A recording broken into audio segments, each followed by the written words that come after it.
Bonjour, on est le mercredi 28 avril 2021. Vous le savez sans doute, je fais des vidéos, j'en fais depuis 2008, donc j'en ai fait beaucoup, mais je me suis aperçu ce matin que j'ai toujours fait des vidéos sur des choses qui me traversaient par la tête. Et là, ce matin, il y a quelqu'un qui m'a proposé, qui m'a suggéré de faire une vidéo sur un sujet qui est la conscience, comment ça marche.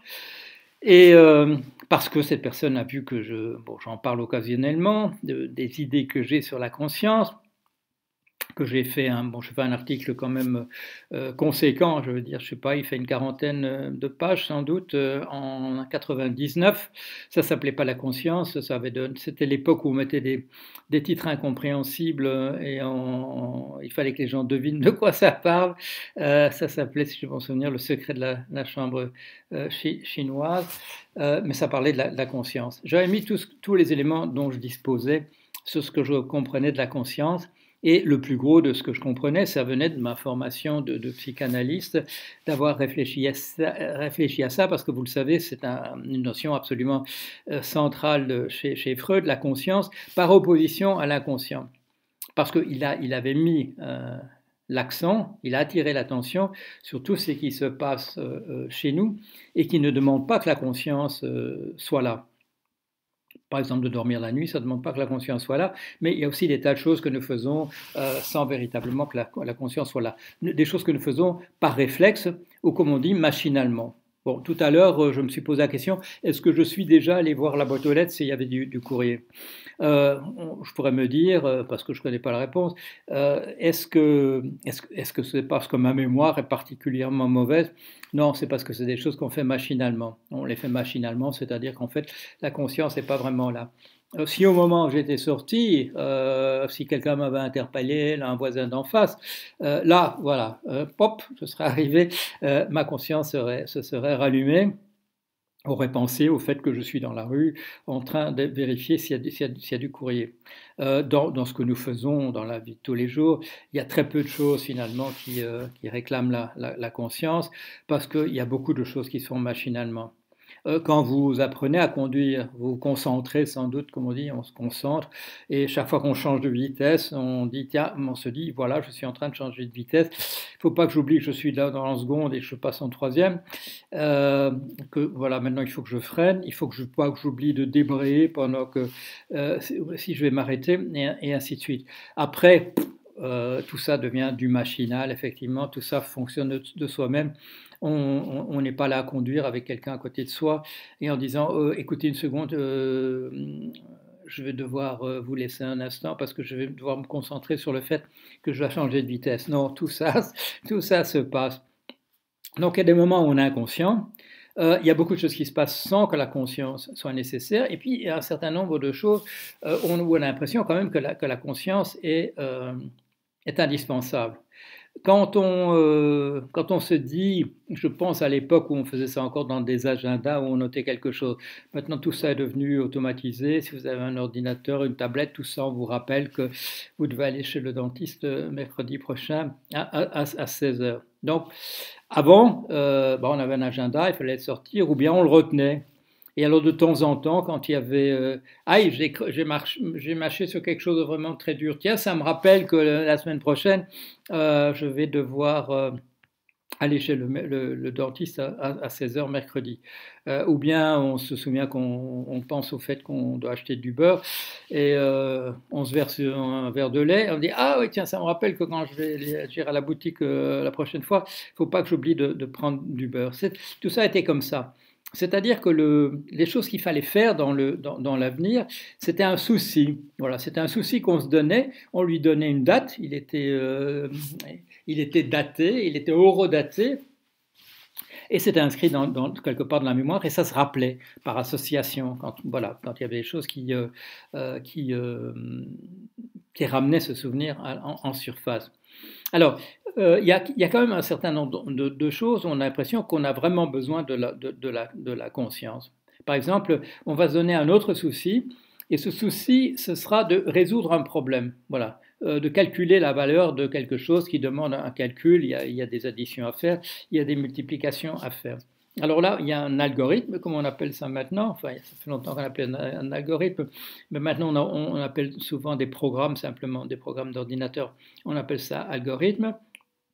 Et donc, il y a une procédure à suivre. Procédure à suivre. Si c'est 7 x 8, 56, ça, c'est pas grave. C'est inscrit dans la mémoire, c'est dans le machinal. Ça fait partie de la table de multiplication que j'ai appris par cœur. Bon. Mais 133 multiplié par 149, là, il va falloir que j'utilise une calculette ou que je prenne un bout de papier et que je fasse le calcul. Donc, là, le souci, c'est arriver à la solution. Et on se met le souci, là, devant. C'est ce que Aristote appelait la cause finale, c'est-à-dire en fait l'objectif. C'est une cause, mais pas une cause qui est derrière nous, comme quelque chose qui nous a poussé à aller vers un effet. Non, c'est la cause qui nous attire. La cause qui nous attire. Et en physique, ça, on appelle ça un puits de potentiel, c'est-à-dire qu'on va essayer de réduire une tension à zéro. Voilà. Et la tension qu'on a, c'est on veut résoudre ce problème. On a le souci de résoudre. Et puis, on va se diriger vers la solution. Et plus on se rapprochera de la solution, plus ce potentiel va diminuer. Et quand on sera arrivé au résultat, pouf, c'est fini. La tension aura disparu. On aura supprimé le souci. Et d'une certaine manière, c'est un processus qui est là aussi automatique, parce qu'on connaît les procédures. Il y a une dynamique d'affect en arrière-plan qui fait que le souci, c'est quelque chose qui nous dérange et qu'on a envie d'aller vers l'absence de souci. Voilà, c'est ce qu'on appelle l'ataraxie en philosophie, c'est vouloir se débarrasser des soucis, arriver à une, comment dit-on, équanimité de l'esprit, être débarrassé de tout souci.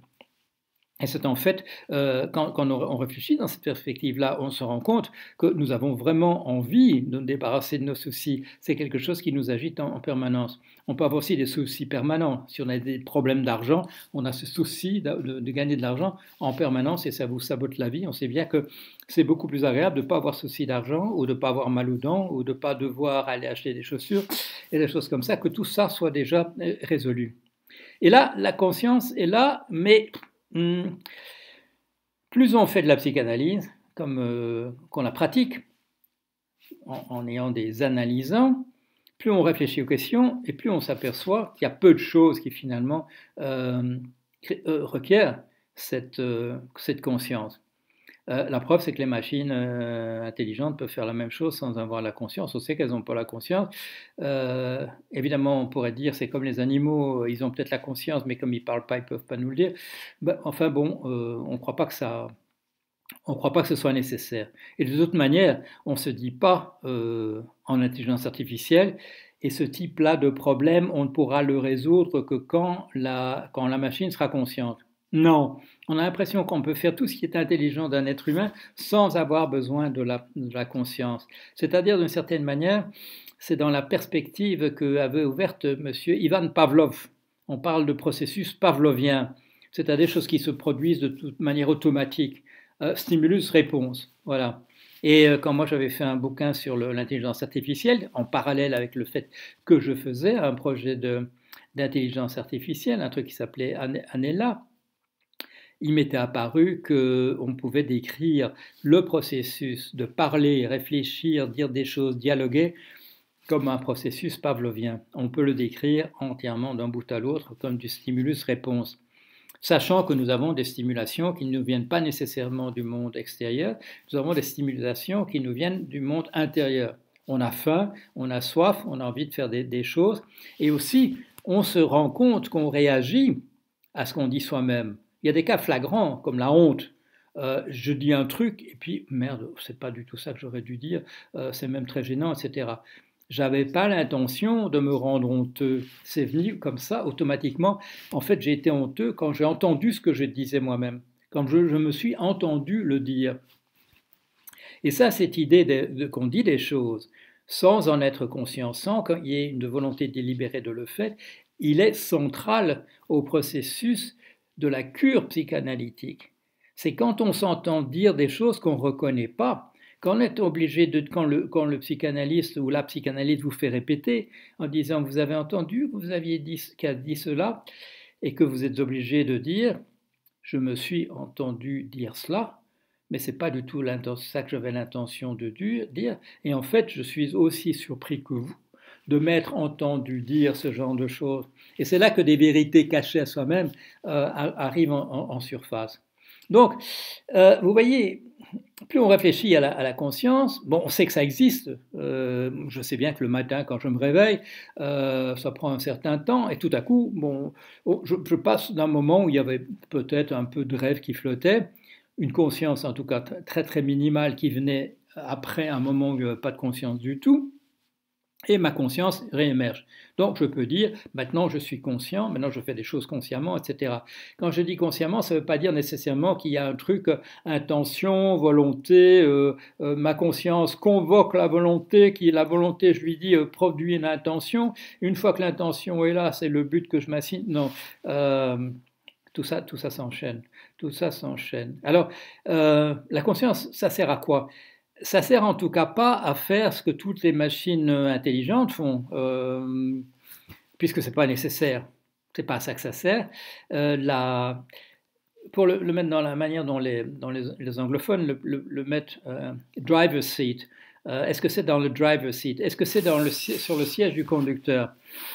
La plupart des choses qu'on fait dans la vie quotidienne et que les machines peuvent faire, les robots, l'intelligence artificielle, de l'intelligence artificielle collée sur un robot, avec une base de données qui est remplie plein de trucs et on peut faire des recherches, etc. Tout ça ne demande pas la conscience. Quand on pose la question, est-ce qu'il est nécessaire d'avoir la conscience pour faire une machine qui soit entièrement simulant l'être humain? Finalement, on se rend compte que ce n'est pas nécessaire. C'est pas nécessaire. Alors, à quoi ça sert si c'est pas nécessaire? Eh bien, c'est là que j'ai une hypothèse dont je parle quelquefois et qui a conduit cette personne tout à l'heure à me dire pourquoi vous ne l'expliqueriez pas à tout le monde. C'est la chose suivante. À mon avis, c'est ce qu'on appelle un artefact. Un artefact, c'est quelque chose qui est produit sans nécessité, qui est là, mais il n'y a pas de nécessité véritable. Ça a été produit comme un sous-produit. C'est un sous-produit. Et mon sentiment, c'est que la conscience, c'est un sous-produit. C'est un sous-produit du mécanisme de la mémoire. Ce qui fait que j'ai aucune difficulté à considérer que tout animal qui a une mémoire qu'on peut rappeler et une mémoire dans laquelle on inscrit de nouvelles choses, à mon sentiment, un animal qui a ça, ou même une créature qui aurait ça, même une créature artificielle, aurait le potentiel d'avoir la conscience. Qu'est-ce qu'il faudrait en plus? Il faudrait qu'il y ait quelque chose qui produise cette conscience. Et l'image qui vient, plusieurs personnes l'ont déjà utilisée, mais sans réfléchir sans doute beaucoup au mécanisme lui-même, comme un hologramme. Un hologramme. Vous savez ce que c'est un hologramme? C'est donc, vous avez quelque chose, une information qui est à plat, qui est stockée comme dans une photo, mais avec une certaine lumière, vous allez faire produire, vous allez faire apparaître dans ce qui est écrit, là, inscrit, vous allez faire apparaître l'image en 3 dimensions qui a été inscrite là-dedans. Vous allez pouvoir la faire émerger. Et vous savez, on voit ça dans les films de science-fiction. Il y a quelqu'un regarde quelque chose et puis tout à coup, pouf, il y a un objet qui apparaît là en 3 dimensions. On le représente plus ou moins, je veux dire, transparent pour qu'on se rende compte que c'est virtuel, comme on dit. C'est une image virtuelle. Comment on peut produire avec des jeux de miroir? On peut produire une image virtuelle, une image qui apparaît là à la vision, mais qui est un produit justement de ces effets de miroir, de projecteurs, etc., mais qui apparaît à un endroit où elle n'est pas véritablement, si l'on peut dire, enfin elle est là véritablement, mais pas de manière matérialisée. Alors, à mon avis, la conscience, c'est quelque chose de l'ordre de l'hologramme, et l'hologramme, ça appelle pour son mécanisme l'idée d'une résonance.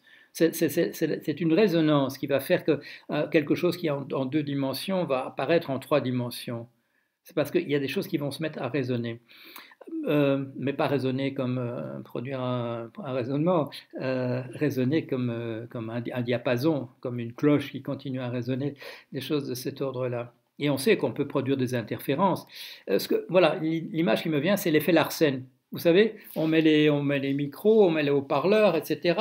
Et tout à coup, le son se répond d'un appareil à l'autre. Et ça produit un son qui n'est pas délibérément produit par un endroit ou un autre, c'est à la rencontre. C'est dans cette résonance que ça apparaît. Alors, à mon sens, la conscience, elle apparaît là, dans le fait, et je l'ai déjà dit, de la mémoire. Quand nous voyons quelque chose, quand nous faisons quelque chose, est appelé en permanence à un endroit. Je ne veux pas dire la conscience, puisque c'est ça que j'essaie d'expliquer. À un endroit est appelée l'information. Elle est rappelée de là où elle est. Par exemple, je me promène et tout à coup, oh, un serpent. Oula, c'est important parce que le serpent, ça peut piquer, ça peut mordre, etc. Tout à coup, sans que j'ai dû pousser sur un bouton, sans que j'ai dû me concentrer, tout à coup, toute l'information que j'ai sur un serpent, elle est là mobilisée.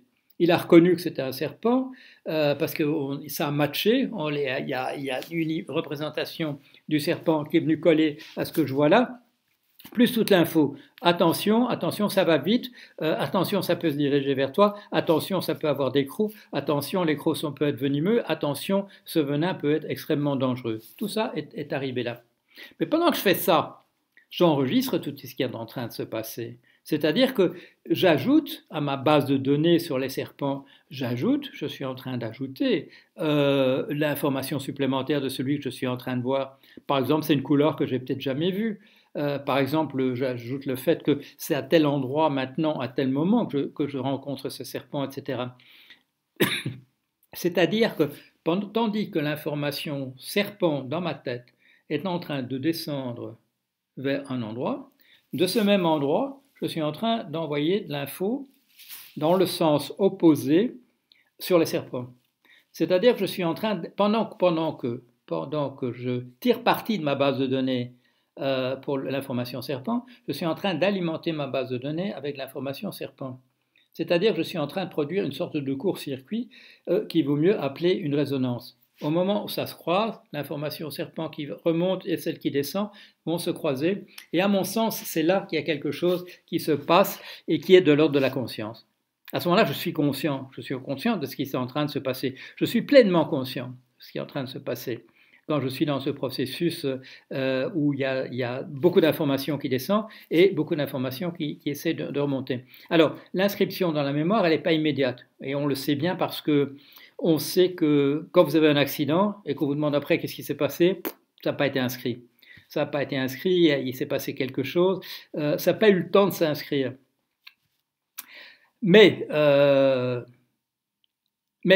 on sait que l'information remonte et que la prochaine fois que vous voyez un serpent, le fait que vous l'ayez vu maintenant fait partie des choses qui ont été inscrites. Voilà. Donc il y a un double processus de mémoire où des informations descendent et des informations du même ordre, parce que on parle de la même chose. Je mobilise l'information sur le serpent et je remonte de l'information sur le serpent. Voilà. Et à un moment donné, ça se croise. À mon sens, c'est là qu'il se passe la conscience. Et donc, comme je le dis, tout animal qui a un processus de ce type-là, un type de mémoire, où s'inscrivent des choses et où ces choses sont mobilisables par la suite, j'ai l'impression que cet animal a la conscience exactement comme nous. Et cette idée que l'animal ne serait pas conscient de ce qui lui arrive, moi j'y ai jamais cru une seule seconde. Et mon petit modèle suggère qu'il n'y a pas de raison d'y croire. Alors, est-ce que c'est une explication de la conscience? D'une certaine manière, oui, sauf qu'il manque un élément fondamental. C'est que nous ne savons toujours pas comment les informations sont écrites en mémoire. Nous n'avons pas la moindre idée. Nous avons le sentiment, oui, d'accord, on va dire aussi, oui, le fait que c'est inscrit, c'est sans doute un truc un peu holographique aussi, avec de l'information distribuée. Il n'y a pas un endroit dans mon cerveau où il y a des neurones qui sont juste sur le serpent que j'ai vu aujourd'hui, et c'est le même endroit où c'est inscrit tout ce qu'il y a eu sur les serpents avant. C'est probablement distribué, comme on dit, c'est réparti à l'intérieur du truc. Et donc, quand un phénomène de mémoire a lieu, c'est probablement, ça mobilise sans doute un très grand nombre de neurones. Mais nous ne savons pas. Nous ne savons toujours pas. Nous savons un certain nombre de choses. Nous étudions le cerveau, nous regardons qu'est-ce qui se passe quand il y a l'affect, quand l'affect est appelé, qu'est-ce qui est mobilisé dans la tête, tout ça on peut voir. Maintenant on peut envoyer même des signaux, et c'est une des compagnies de monsieur Elon Musk d'essayer d'envoyer directement des signaux ou d'interpréter directement des patterns, des configurations qui apparaissent dans le cerveau. Donc on n'est peut-être pas très très loin de comprendre comment c'est stocké exactement. Mais si on veut vérifier le modèle, mon modèle des deux flux de mémoire qui se croisent, produisant une sorte d'hologramme, il faudra avoir une vision beaucoup plus précise de comment ça marche exactement, pour qu'à ce moment-là des physiciens puissent en faire un véritable modèle et qu'on puisse voir, peut-être expérimentalement, on va se faire croiser des flux d'informations sur exactement la même chose, par exemple le serpent dans l'exemple que j'ai donné, et on va voir s'il y a quelque chose qui sort de l'ordre de la résonance et qui ressemble donc à la conscience. Cela dit, vous voyez exactement pourquoi on peut faire des machines intelligentes et qui pourraient nous reproduire entièrement sans que sans que la conscience apparaisse. Si c'est uniquement à ça qu'elle sert, non, elle ne sert même pas. C'est qui fait qu'elle est apparue. Parce qu'on peut produire des systèmes tels qu'il n'y ait pas de résonance de manière délibérée, qu'il n'y ait pas de résonance entre les flux qui descendent et les flux qui remontent. Hein, ça ne doit pas être très compliqué. C'est peut-être même compliqué de le faire de telle manière qu'il y ait véritablement de la résonance qui apparaisse. La seule chose dont nous sommes conscients, c'est que nous avons la conscience et que tous les matins, il faut que, d'une certaine manière, toute la mémoire que nous avons reconnecte avec cette image que nous avons de nous-mêmes. C'est un des thèmes chez Philippe Cadic, bien entendu, c'est que chaque nuit, on pourrait nous remplacer entièrement à la cassette et que ce sera avec des trucs complètement bidonnés que nous nous réveillons le matin. Ou alors comme dans le film de Christopher Nolan, Memento, où le type se souvient pas d'un jour à l'autre de la manière dont ça connecte pas, et donc il est obligé si vous avez vu le film, spoiler, il est obligé d'écrire des choses chaque soir qu'il puisse relire le matin pour se donner une idée au moins de qui il est et de ce qu'il doit faire et des problèmes à résoudre. Et l'intérêt du film, bien entendu, c'est qu'avec ces petits bouts de griffonnage, il n'arrive à rien, et en particulier que le monde autour de lui va exploiter le fait qu'il n'ait pas cette mémoire continue et qu'il doit à tout moment essayer de la reconstituer. Voilà, merci à la personne qui m'a dit pour une fois de parler de choses dont je parle de manière tout à fait incidente, mais auxquelles je ne pense jamais à consacrer véritablement une vidéo. Voilà, et réagissez sur mon blog à ce que je viens de dire. Peut-être qu'on peut avancer et trouver des choses intéressantes. Voilà, à bientôt.